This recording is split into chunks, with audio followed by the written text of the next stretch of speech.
Takot ka ba sa mga engkanto o lamang lupa? Panoorin ninyo itong mabuti. Dahil ang nakilala naming si Nap na taga Cavite, imbes na matakot at manginig sa mga elementong hindi natin nakikita pero siya nakikita niya, buong pagmamalaki niyang isiniwalat sa Rated Corina na ginagawa niyang mga kaibigan at sinasaklolohan pa niya o nire-rescue pa daw niya ang mga kakaibang nilikhang ito. Totoo ba o kathang-isip lamang? Ano ba ang katotohanan sa likod ng kwento ni Nap at pag-aming ang koleksyon ko? Mga engkanto.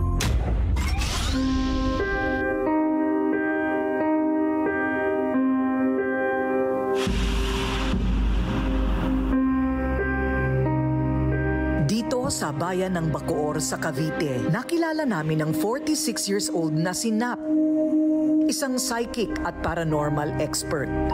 Pero bukod sa kanyang mga anting-anting at bertud, si Nap mayroon din daw itinatagong kakaibang koleksyon. Koleksyon ng mga engkanto. Kwento ni Nap, hindi daw talaga nakabukas noon ang kanyang third eye. At simula daw nang mabuksan ang kanyang third eye, kung ano-anong mga espiritu, kaluluwa, maligno't engkanto na ang kanyang nakikita. May nagturo sa aking matanda. Nung nag-aral ako sa kanya, yun, doon unti-unti nabuksan, na-develop. Nakakita ka na ng shapes, ng anino, hanggang sa naging malinaw na. Tandang-tanda pa daw noon ni Nap ang unang beses na may nagpakita sa kanyang engkanto. Ang nagpakita sa akin noon, diwata. So malinaw na lumabas siya galing sa bangin, umakyat siya pataas, hanggang naglalakad na siya, tapos tumayo siya sa harapan namin, malinaw lang. As in, yung hugis niya, yung damit niya, yung kutis, yung balat, yung buhok. Simula daw noon, naging madalas na ang pagpapakita ng mga engkanto kay Nap. Dahil sa palagiang engkwentro ni Nap sa mga engkanto ay naging komportable na siya. Sa pagpunta niya sa iba't ibang lugar at bansa, nakakasalamuhan niya mga engkanto. Ito daw ang mga engkanto na kanyang mga nakikilala na mga nangangailangan ng tulong. Sa procedure kasi namin, sa procedure na natutunan ko makipag-usap sa kanila. Ang nagturo din ng way, engkanto na rin. Dito na siya nagdesisyon na mag-alaga at mangolekta daw ng mga engkanto na kanyang sinasalba. Mula sa isa, umaabot na daw ngayon sa 3,000 ang bilang ng mga engkanto na kanyang nakolekta at ngayon ay inaalagaan. Okay, hello Rated Corina. Ito yung bahay namin. Papakita ko sa inyo saan ko pinatitira yung mga engkantong mga naampon ko. Okay? Ito yung tinatawag nating siliding kanto. Ito yung naipangako ko sa kanilang magiging tirahan nila pagka nagkaroon kami ng sarili naming bahay. Right now, meron tayong at least 3,200 na mga engkanto. Halo-halo na sila dyan. Meron tayong rule. Ang rule natin dito is, hindi sila pwedeng pumasok sa loob ng bahay kapag may tao. Yung iba, nandito sa taas. Yung iba, nandito sa orgonate na pusa. So, kalat-kalat sila wala sila specific. So, lahat sila ngayon nanonood sa atin kung ano ginagawa natin yun. Tulad ng mga anghel, bagamat hindi natin sila nakikita, tayo'y naniniwala na sila ay totoo. Ganon din daw sa mga engkanto. At ayon sa simbahang Katolika, ang mga engkanto ay mga uri ng nilalang na nilikha din ng ating Panginoong Diyos. Ayon sa isang pari na eksperto sa ganitong larangan, kinikilala ng simbahang Katolika ang mga engkanto, katulad ng pagkilala sa mga espiritu at ligaw na kaluluwa. Sa katunayan, ayon sa Nicene Creed, isang kredo na naglalaman ng mga bagay-bagay na pinaniniwalaan ng simbahang Katolika, nakasaad dito na naniniwala ang simbahan sa mga bagay na nakikita at hindi nakikita. Ang ating sinasabi dyan, mag-iingat tayo dito. No? Hindi po ito larong bata, yung pag-collect ng mga infested items. No? Infestation ang tawag natin sa kaso na to. No? Ang isang lugar, isang bagay, o isang pangyayari maaring maging infested. May mga crystal mine. Para lubos na maunawaan ng lahat ang tungkol sa kakaibang koleksyon ni Nap, kumonsulta ang Rated Corina sa isang expert sa paranormal. Mas marami yung isa doon. At laking gulat ng lahat sa isiniwalat na revelasyon ni Tony Suvega tungkol sa sinasabing mga engkanto ni Nap. Legit ang sinasabi niya, pero mali ang magkulong ng engkanto. Totoo nga kaya ang kinikwento ni Nap sa kanyang pangungulekta ng engkanto? Totoo ba o ito ay kathang-isip lamang niya? Ang buong detalye ng misteryo at hiwagang ito masasagot na sa pagbabalik ng Rated Corina. This is the 50-gram jar. Ay, proud ako. Lumaki na siya. So, ang face cream mas nakaka-exfoliate kasi kaya yan ng ating neck and face. K-Magic Skin Cream for Face. Ang munting paraiso at mga bahay na ito ay tahanan daw ng mga engkanto na naging kaibigan at pamilya na ni Nap. Pero sa kabila ng kanyang pagkakawang gawa umano at pagmamalasakit sa mga engkantong ito, marami pa rin ang nagtataas ng kilay at nawiwirdohan sa kanya.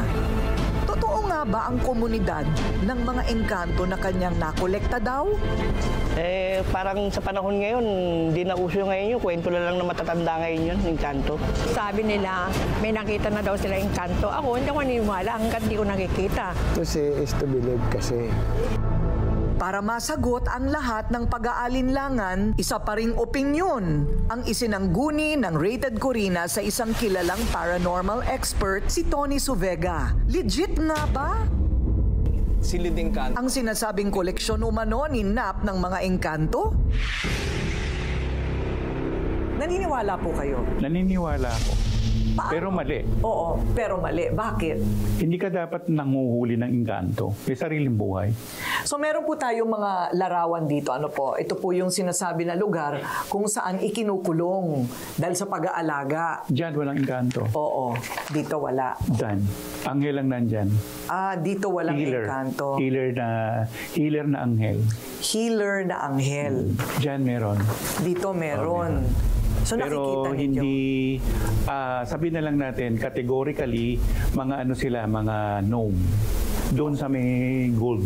Yan, convergent, halo-halo sila. Kasi ang mga categorically na nandyan ay wala lang undins, yung mga taga-tubig. Meron dyan gnome, sylph, tsaka salamanders. Ang salamanders, parang mga kahawig ng chameleon, bubuli, mga ganon. Ang sabi po ay 3,000 mahigit ang engkanto na kanyang nahuli na at ngayon ay ikinukulong dahil nga pinoprotektahan niya. Legit ang sinasabi niya, pero mali ang magkulong ng engkanto. Hindi ka Diyos. Oo. Hindi ka Diyos. 3,000 nga po ba? Mahigit. Mahigit. Sa nabilang ko, mahigit 8,000. Paano ang pagkakaiba ng engkanto sa multo o kaya ligaw na kaluluwa? Ang mga multo, iligaw na kaluluwa ay hindi tangible. Hindi mo sila pwedeng hawakan. Ang ibang mga engkanto ay may tangibility. At pag nakita mo siya at nahawakan mo siya, tingnan mo agad kung meron siyang balingusan o philtrum. Ito yung ba yun? Philtrum ito. Oo, Kung wala siyang philtrum, validated na siya ay engkanto. Para mabigyan kayo ng ideya sa kung ano ang mga itsura ng mga engkantong sinasabing koleksyon ni Nap, ay ipinaguhit namin ito sa isang sketch artist. Ang mga itsura ng engkantong inyong nakikita ay hango daw sa deskripsyon ng paranormal expert na si Tony Suvega. Pag sinabi nating engkanto, under ng salitang engkanto yung lahat sila. Andyan ang duwende, andyan ang tikbalang, ang kapre, mga diwata. Pag sinabi naman nating ligaw na kaluluwa, mga tao yan. Mga taong namatay na hindi tumawid sa kabila. Pero paglilinaw ni Nap, ang mga engkanto na kanyang inaalagaan ay hindi niya kinukulong. Kusa daw sumasama ang mga ito sa kanya at walang pilitan na nangyayari. Ang mga engkanto daw na ito ang kanyang katuwang sa tuwing may mga humihingi sa kanya ng tulong para magpatawas. At tulad ng mga bida, meron daw siyang 2 sidekick na engkanto. Pareho silang mga babae. Ang kasama ko lagi, 2 babae. Yung isa naman, yung galing naman ng New Zealand, nung una, naka-ano lang siya, naka-red cloak lang siya eh. Tapos wala siyang damit. Yung isa naman, dito ko na siya na-meet sa Manila. Isa siyang parang pre-Hispanic na ang damit niya lagi. Maria Clara type ang dating ng damit niya. Kapag makikipag-deal na, siyempre mapapakilala muna ako. Pag hindi naniwala yung entity, tsaka ako magtatawag ng ibang entity. Noon lang Lunes, sinamahan ng Rated Corina si Nap sa isang liblib na lugar sa Cavite para tawasin si Edward na hanggang ngayon ay patuloy daw na ginagambala ng mga engkanto. Hello, magandang hapon sa inyo. Ayon kay Edward, nagsimula daw ang lahat nang mapagdiskitahan niyang batuhin ang isang puno sa kanilang bakuran. Wala po akong magawa. Di nagbabato-bato po niya kung anong makikita ko, ibon, mga tikling, binabato ko po. Inabot po ng kinagabihan, medyo sumama na po yung pakaramdam ko. Makalipas lang ang ilang araw sa hindi maipaliwanag na dahilan, nagsimula daw sumakit ang kanyang likod. Sobrang sama po nung nangyari sa akin, 3 days po yun eh. Halos hindi po ako nakatayo ng maayos sa bigat po ng pakiramdam. Pagkatapos suriin ni Nap ang kapaligiran ng bahay ni Edward, gamit ang itlog at baso na may tubig, agad niyang isinagawa ang ritual kay Edward. At pagkatapos lang ng ilang minuto, kumpirmado, si Edward daw ay naengkanto. Kung makikita siya dito, meron siyang parang bukol. This can signify a cyst sa loob ng katawan niya. Yung tinamaan niya nung nagbato siya rito, ang ginawa sa kanya, binato rin siya. So nung tumama sa kanya ngayon, in-interpret ngayon ng katawan ni Ed na yung tumamang energy sa kanya, it was interpreted as body ache. Kaya sunanakit ngayon yung likod niya. Lesson learned ang nangyaring iyon kay Edward. Pangako niya kay Nap, hindi na siya muli basta-basta mamamato ng mga puno dahil baka muli siyang makatama ng mga engkantong namamahay dito na hindi niya nakikita. Marami man ang hindi kumbinsido at patuloy ang pagdududa sa kakayahan ni Nap at sa koleksyon niya ng mga engkanto. Tanggap daw niya ito. Sabi nga, you can't please or convince everybody. Basta para kay Nap, siya ay lihitimo at ang kanyang mahigit 3,000 engkanto.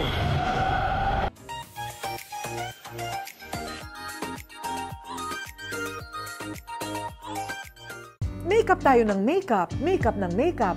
Paano tatanggalin ang makeup? Sabi ko, paano tinatanggal ng tao ang makeup nila?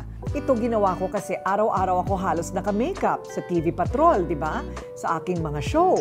Ang baby oil malagkit. Tapos, ayaw mo mag-shampoo, nalagyan na ng oil yung shampoo, pati unan mo may oil. Ayoko rin yung nasa jar. Kasi, yung jar, pag nilagay mong ganyan sa mukha mo, ganyan mo ulit, nagkaroon na ng makeup yung garapon, right?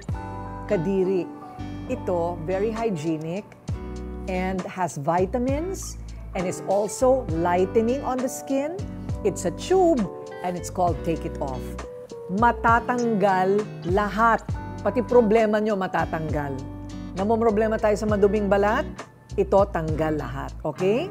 So, you try it kahit yung mahirap tanggalin na mascara, tanggal lahat yan. Take it off, girl!